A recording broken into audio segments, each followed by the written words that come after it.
Welcome to Vicious Whispers with Mark Tullius, your source for horror, sci-fi, suspense, and all things violent. Thank you so much for joining me today on Vicious Whispers with Mark Tullius. It has been about a month or so since I did my last episode. Wasn't sure if I was going to do it today or not. Part of the problem is I've just been chilling. I'm super productive. I'm bringing on new projects. Just this week, I took on 2 new Try Not to Dies. I'm very excited about that. But yeah, just got a way cooler approach. And like today, we're finishing up Try Not to Die on Slashtag. I don't know if you can see it behind me, but we got the new cover. Had to rework it a little bit, but I like this one a lot. John likes it a lot. I think it's going to be an amazing book. So I'm going to give him those notes, final notes this weekend, and then he will make those final changes, and we'll put out it on Netgalley for a month, and also give it to my early readers and John's early readers, so we can get some reviews. That way, it has a good shot coming out the gate. I never give my books a good launch. I'm not a good marketer yet, but that's cool because I'm pretty good at just pumping out content, right? And that's all thanks to my co-authors. Like John Cohn did this whole book himself, Trying to Die on Slashtag. Lindsay Smith and I edited it. John wrote the whole thing. Amazing job there. Very excited about that. Shortly after that, we'll put Try Not to Die and a Dark Fairy Tale. There's a lot of shit coming this year. This year should be a minimum of 4 Try Not to Dies and 1 Doom to Die. That Doom to Die, all we need are the last 3 scenes. Everything else is completely done, completely edited. So, yeah, a lot of little things here and there. But yeah, my whole attitude though has been way chiller, well, way calmer. I did this past month, started out awesome. I did 20 days, so a full month of hitting every Monday, Tuesday, Wednesday, Thursday, Friday, 6 a.m. class at 10th Planet Whittier. I love it. I was really enjoying it, just having fun with it. I was going to do a competition, wasn't causing me stress because I just got my brain around that and how I want to approach it. Ended up not doing the competition. There are no fair fights. I'd have to fight someone 15, 20 years younger than me. And I realized that no, I shouldn't be doing that. I can't compete with those guys. So I'm just waiting for the next one, and which is cool. But really am having fun with training. That's what's awesome. This Monday, it was a pretty nice treat. Probably one of the coolest morning practices I've ever had, and it's because my son, Jake, wanted to go to class with me. I told him, like, the night before, my dude, I was like, "Are you sure?" I was like, "That's you have to wake up early for it." He didn't have school, and so he's like, "No, I wanna go. I wanna try it." So he went with me. I didn't know how much he would be able to do. I said, "At the very least, you'll do the warm-ups, and then you can watch and you can learn." And I said, "There may not be anyone for you to actually try anything on because of the size difference." But he went, he did the warm-ups, did a good job, and then I had him work in. My partner, Mike, was really cool letting Jake come in and get some reps. And, yeah, so it was a lot of fun. We leave, and Jake says, "Man, I wanna go back next week. I wanna go back next Monday." I was like, "Dude, you got school." He's like, "No, it's a holiday. I can go again." It's like, "Alright, I'll ask coach," and coach was cool with it. So, yeah, so he just really enjoyed working with the adults. Usually him and he doesn't wanna hear shit from me about jujitsu, whatever advice I have, it does not matter. He doesn't wanna hear he likes hearing the funny stories when I come back from, class. He likes him and my daughter both see that I'm in a great mood when I return from training, and that's why they both want to train. Like, my daughter, she's in a musical this weekend, excited to go see that, but she's excited as soon as it's done, she's gonna start training, and she's probably gonna be going to the 6 a.m. class with me, as long as she can handle, waking up that early, but she thinks that'll be a lot of fun. Coach Art does Tuesdays and Thursdays, and Coach West does Monday, Wednesday, Friday. It's a cool, cool, cool group. So, but yeah, having my son want to do that, to do it with me, when I was just warming up, he was on my back. He was putting me in chokeholds. He was having fun playing, doing jujitsu, working moves on me. So that was, yeah, something really cool. We hadn't had the chance to really do that because of our size difference, but now he kind of wants to do it with all of us. So that's awesome. Yeah, training's been great. This morning was fun. Got beat up by a purple belt, a really good purple belt, but it was an awesome round. And that's what I've told my son too. He's gotten discouraged before from, losing rounds or whatever else, feeling like he can't beat someone. I said, those are what motivate me, man. I was like, those are the most fun. Like, what fun is an easy round? Like, maybe you got to do a move or type a move or something like that. But the real fun is, yeah, trying to overcome getting your ass kicked. Like, okay, he got me twice today. Well, next time I'm gonna try, only once or however. And yeah, so that was fun rolling with him. Very technical, just very good. And then I got to go with Coach Art, and he snuffed me, which is covering my mouth and nose with his hand. And both of my arms are trapped, by the way. And so you just suffocate the person. And I tried licking him, and it didn't get him to let go. And then I realized that someone else had already tried licking him, and I was like, oh, I just licked that guy's fucking lick. But I'm sure there had been lots of other sweat and grossness on his hand prior to that, or in between. So, yeah, it's pretty fucking disgusting. So but the reason that happened, I had noticed that he had been doing it to others in class too. I was rolling with my buddies. I look over and he's snuffing this guy, he's snuffing that guy. And afterwards, after he snuffed me, he said that was because of I've been a bad example by playing with people's ears, maybe his, and the younger belts, some of the white belts. Like I think one booped his nose or something like that, and so that's why he was snuffing us. He was teaching us a lesson, and I probably didn't learn it, but I did enjoy the hard rolls. I enjoyed getting snuffed, and yeah, maybe I found out something new about myself. Maybe I really like getting snuffed. Not really, fucking sucks. I don't recommend it. But what else? So the Slashtag cover out. That was awesome. I'm gonna put it out in the newsletter tomorrow. Oh, Death Best Confessions, the German version. I know none of you listening give a shit about that, but I'm glad to finally have that translation done. I'll be working on that this week to get that out. So that'll be nice having another book in German. Then I believe I will start the translation of Trying to Die at Death Fest. I was waiting to see if I could get a publisher to take the whole series, but it looks like I will just hold on to it myself as I have a lot of confidence in this thing. This fucking series is not making me money. It's not making my co-authors money. It is growing. I am building it. I am pouring a lot of time and effort into this thing. Yeah, so I think we have shit. I don't know. I don't know when it's going to even stop. But I'm pretty excited about it. So, and now that my daughter is going to be done with her musical Beauty and the Beast with her school, she and I will go back to writing Try Not to Die, the musical. So we're working on that. I'm having talks about the escape room. So that's definitely something I still want to happen. And fucking comic books are looking very, very good. I had a great talk with a guy about doing a certain Try Not to Die comic book. And if that certain Try Not to Die comic book does well, then the other Try Not to Die comic books will be even bigger, better, very badass. But if this first one even happens, I'm fucking thrilled. So yeah, what started out as, I loved choose your own adventure. I want to do something cool, something fun. Didn't think much about it after the first book, but no, now it's like, all right, yeah, it's worth putting off all my other work. I got a goddamn tattoo of the cover of a book on my back, tattooed. Took a very, very long time, and I just realized, like, fuck, probably never gonna write it. My wife made me feel better. She's like, yeah, maybe when you're old, like, well, way older, when you're 80s and you're on your porch and I was like, I'll probably be in a diaper and drooling, but oh, that brings me to TBI or CTE. That book is free. And this is probably going to be the last time books are free for a while, especially this one because, well, the ebook is free on KDP and the German version, SHT oder CTE. Both of those are free until the 18th. But gonna be the last time for the TBI one because I'm pulling all my English books off of I'm not taking them off of Amazon, I'm taking them out of the KDP Select. So they're no longer exclusive. I can sell them direct and on all other retailers, all other platforms. So I'm very excited about that. I've been messing around with fixing up back matter, trying to make these books look really great while I'm doing the transferring process. But yeah, so get TBI or CTE free now. If you haven't read it, check it out. There's also the audiobook if you prefer that, or you could buy the paperback or the hardcover. So if you know someone who played contact sports, if you played it yourself, if you had head injuries, or if you just don't know what the fuck's wrong with your emotions and you just can't seem to get a good handle on it, maybe you'd get something positive and good from that book. So that's what's up, guys. Yeah, just a lot of Try Not to Die is happening. Um, Pretty excited about it. Pretty excited about the whole thing. Oh, and with my son too. When we went to go train on Monday, we both had our Try Not to Die rash guards on. He told me, he's like, yeah, that's my favorite rash guard. It's so cool to have it. So many people at the gym wear their Try Not to Die rash guards. So that's pretty fucking awesome. Great conversation starter too. These rash guards are going to different black belts, different friends around the country.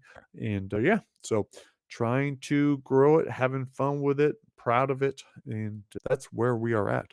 I didn't put too much thought into what we should go out on, what kind of story. For a moment, I was thinking, I was like, oh, I should read from one of the stories from Deathfest Confessions. Then I was like, no, I shouldn't because I'm tired. I don't feel like doing a lot of talking. I got my ass kicked today. I'm beat. So instead, let's go with a different story. Someone just shared the other day that they were reading Twisted Reunion. Cynthia, I'm glad that she was able to check that out. I asked her which stories she was enjoying the most. She said all of them. But then she said Mommy's Big Boy was one of the ones she really had a lot of fun with. I like that story. That story is probably one of the most fun for me to ever write. And so let's go out on that one. That is off of Twisted Reunion. That's Mommy's Big Boy. Hope you guys enjoy it, and I will talk to you later. Peace.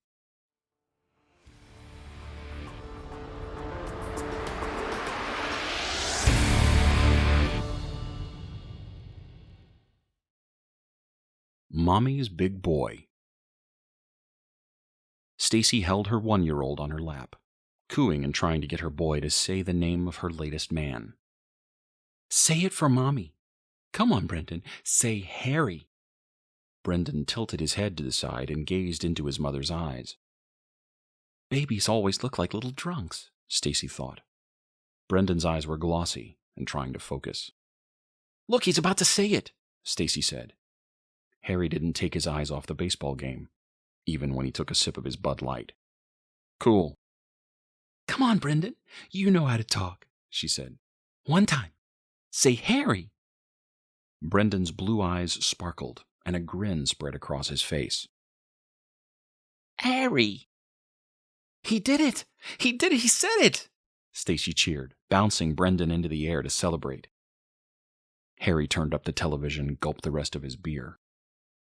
Stacy saw she'd been annoying him again, apologized for being too loud. I'm going to put him to bed. It's early, but maybe we could have some alone time. Harry actually glanced over at her. That don't sound too bad. Harry used the remote control to scratch the side of his neck. All right, I won't be long. Stacy stood with Brendan. Who's Mommy's big boy? Stacy gently tossed her little guy in her hands. Are you ready for bed? Brendan shook his head and used sign language to say that he was hungry. Stacy had taught him how to do it after watching a rerun of Oprah. Brendan had taken to it quickly. It gave him a voice, and Stacy liked that. Just now wasn't the time. No, you don't need to eat. It's time to go to bed. I'll feed you in the morning. Brendan squirmed and squealed, trying to wiggle out of her hands. Stacy had to sit back down to catch him. Before she could control him, he turned sideways and positioned himself under her breast. Stacy laughed as Brendan tried to lift her shirt. Quit it, Brendan! Brendan screamed when she held down her top. His scream grew louder. The hell's he crying about? Harry asked. He wants me to feed him. Give him a bottle if it'll shut him up. No, look at him. He wants me to feed him. Harry waited for the commercial before turning around. That's disgusting. I don't want to see that. It's perfectly natural. I don't care. I can't handle the thought of some kid sucking on your tits. Well, it's not like that. It's no big deal. Yeah, it is. It's gross. Don't ever do that around me. Don't ever talk about it. He turned back to the TV. And get him to shut up. Little fucker's giving me a goddamn headache. I'm sorry, Stacy said both to Brendan and Harry. She got out of the chair and walked Brendan to the bedroom. I'll put him to bed. I'll be back in a minute.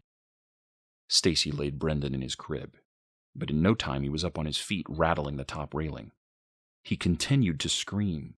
She gave his cheek a gentle squeeze and smoothed his fine blonde hair. I'm so sorry, Brendan. Mommy's sorry. Just do this for me. I wish you could understand. Harry's not a bad guy, and I want to keep him around for a bit. But he won't stick if you keep on crying like that. He'll like you. I swear it. Oh, baby, please stop crying, will you?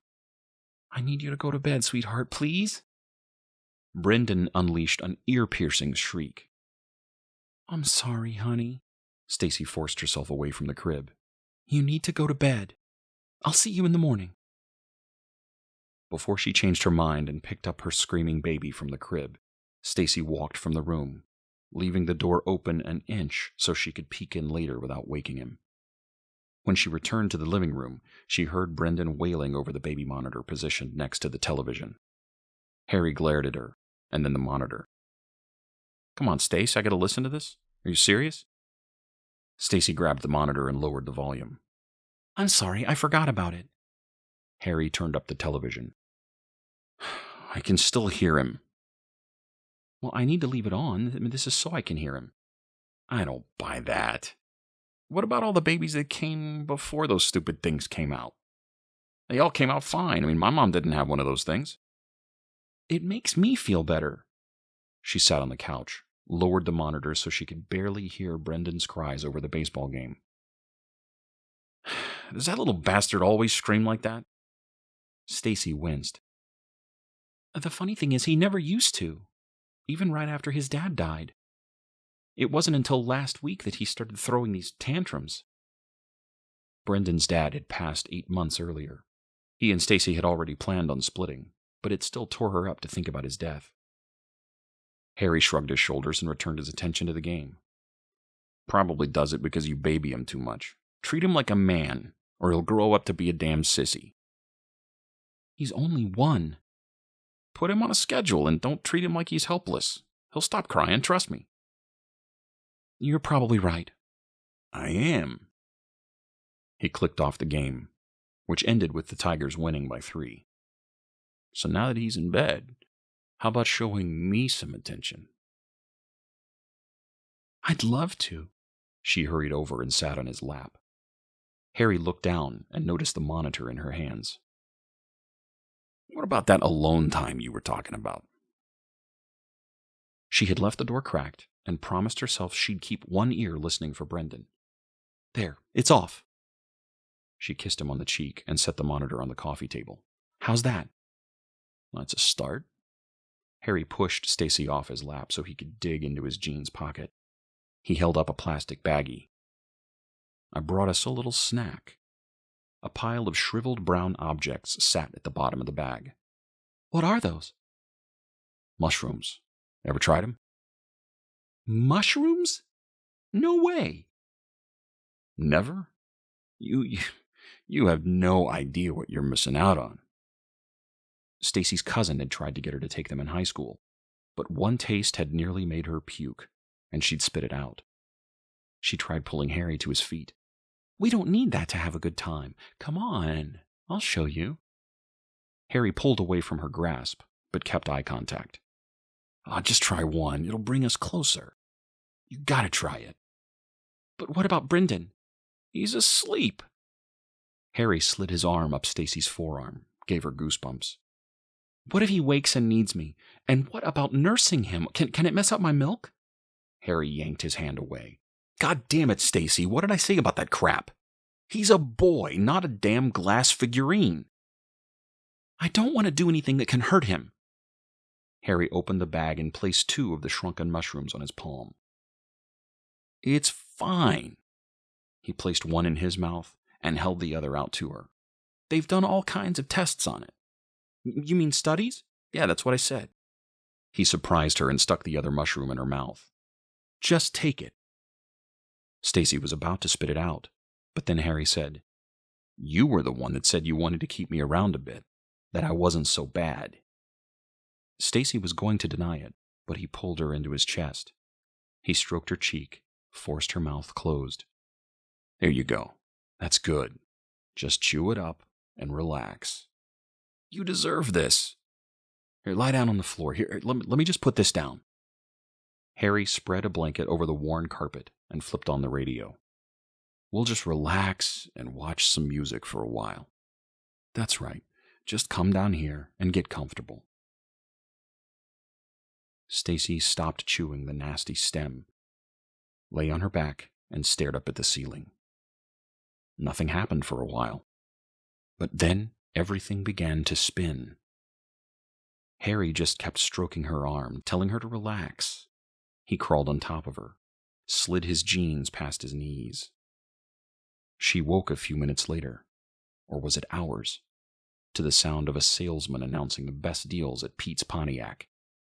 Still half asleep, she blocked out the radio ad, rolled onto her side, and spooned Harry's sleeping body. She saw movement in her peripheral vision. Through blurry eyes, Stacy saw Brendan standing next to Harry's head. Brendan was struggling to hold a potted plant. He lifted the pot into the air and took a step closer to Harry's head. Stacy cried out for Brendan to set the pot down. He turned his head so fast that he lost his balance and fell onto his side, the pot breaking on the floor. Brendan got to his feet and shoved his finger against his tiny lips. "Not a word, bitch," he said, and ran toward his room, his little legs struggling to balance his chubby body. Stacy told herself she was hallucinating. She closed her eyes and drifted off again. Brendan's high-pitched screams and an eyeful of warm sunshine woke Stacy from her deep sleep. The clock told her it was already past 7 o'clock. Brendan always ate by 5:30, 6 at the latest. No wonder he was screaming bloody murder. Although her head was pounding and her lower back was killing her, Stacy picked herself up off the floor. She hurried to Brendan's room, afraid the baby's cries would wake Harry, who was still sprawled naked on the floor. Brendan stopped crying and smiled at her. As she went to pick him up, Stacy bumped into the tiny chair someone had placed next to the crib.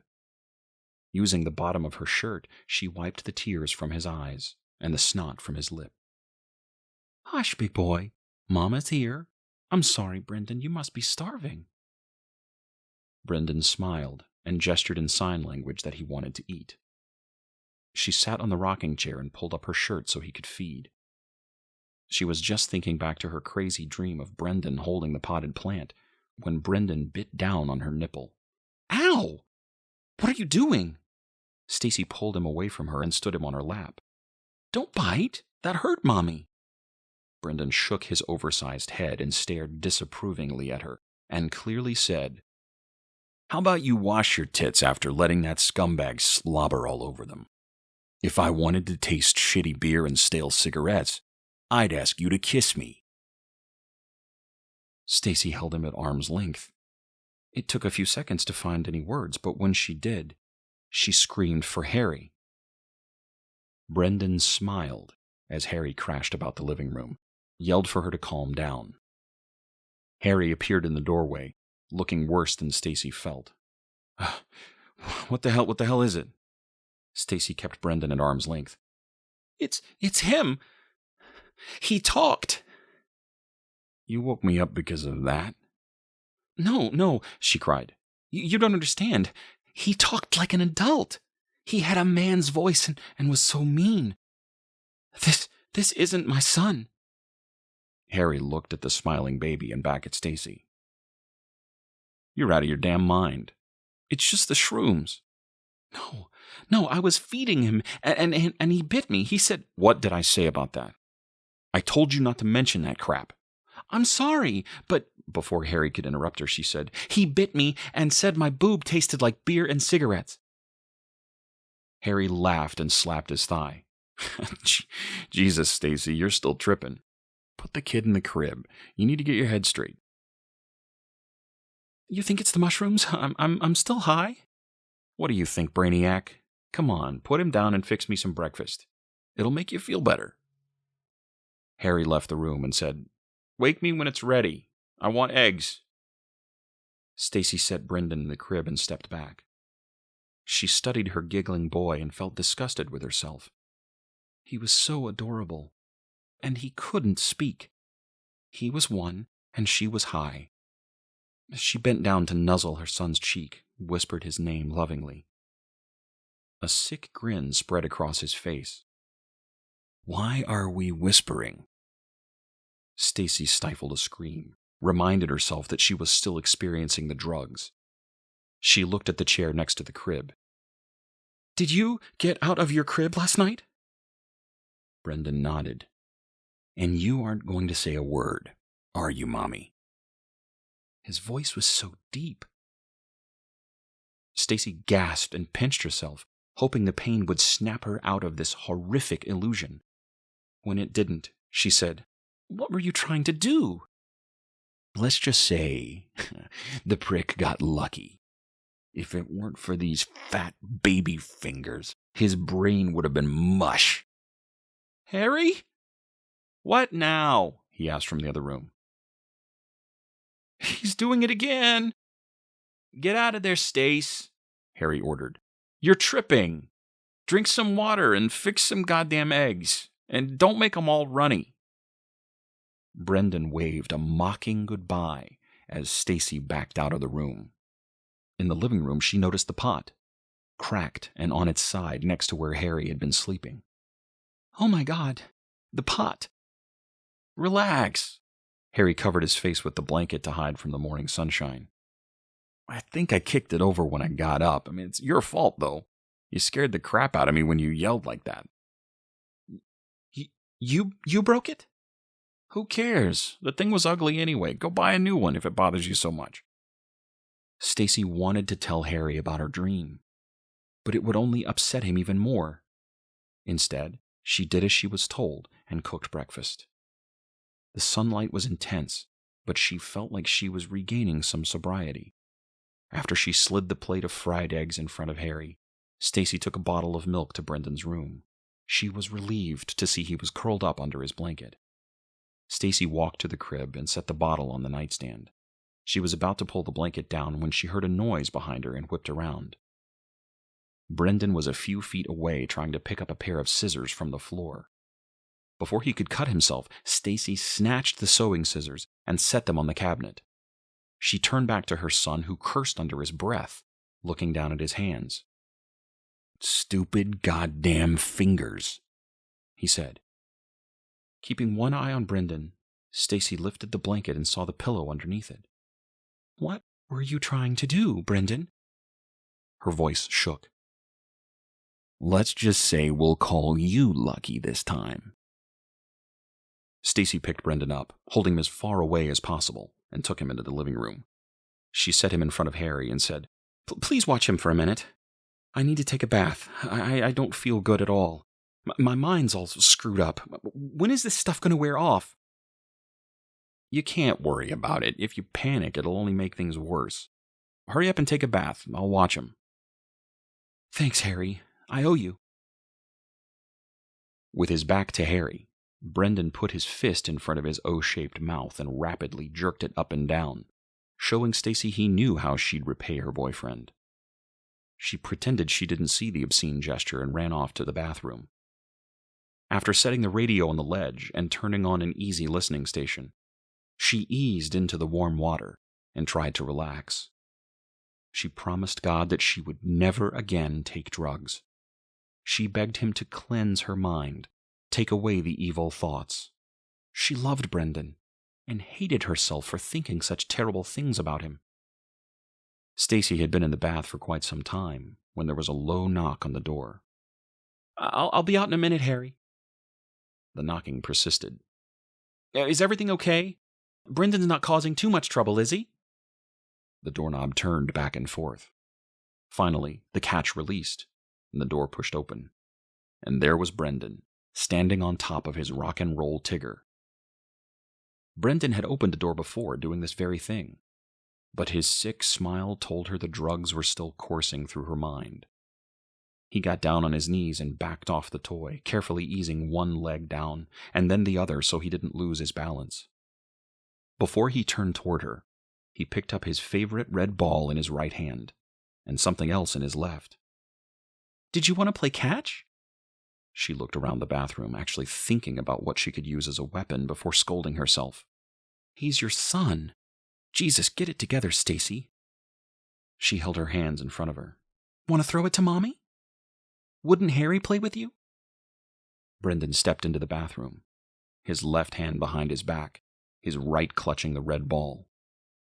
Oh, don't worry about him. That motherfucker got what he deserved. What? Brendan smiled and moved closer to the tub. I made a joke. Get it? Your mommy. Brendan could barely control his giggles. And he's screwing you. Mofo. Brendan, stop this right now. I love you, but you need to listen to me. Brendan bounced the ball up and down on his palm, his dexterity much improved. You treat that loser better than your own son. What kind of mom does that? I'm sorry, honey. It's just that Mommy's getting older and it's hard to find a decent man. You are getting old, and Harry was probably the best you'll ever get. I think I like my chances of getting a foster family. With my angelic face and adorable smile, I'll be picked up quick. Maybe I'll have a proper house, some decent threads. He tugged at the zipper of his ratty sleeper. These Salvation Army rags aren't flying. Brendan, I'm a good mom. You named me Brendan, for Christ's sakes. You want me to be some sissy boy? Don't say that. Your father named you. Oh, what a great guy Daddy was, shaking the crap out of me every night. No, he didn't. You know what else he didn't do? He didn't commit suicide on the bed.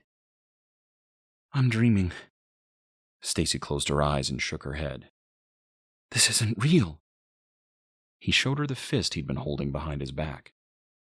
Is this real? Stacy stared at Harry's eyeball and screamed. Brendan tossed the bloody orb into the tub. His whole body shook with laughter as his mom slapped it away from her. Don't worry, Brendan said. Harry doesn't need it. Stacy struggled to stand in the tub, waiting for his next move. He threw the ball at her. Stacy moved to her right and then saw the malicious sparkle in Brendan's eyes. Realized too late what he'd been aiming for. The radio wobbled on the edge of the counter and fell toward the water before Stacy could leap from the tub. The electricity paralyzed her, and Stacy's eyes fixed on her big boy.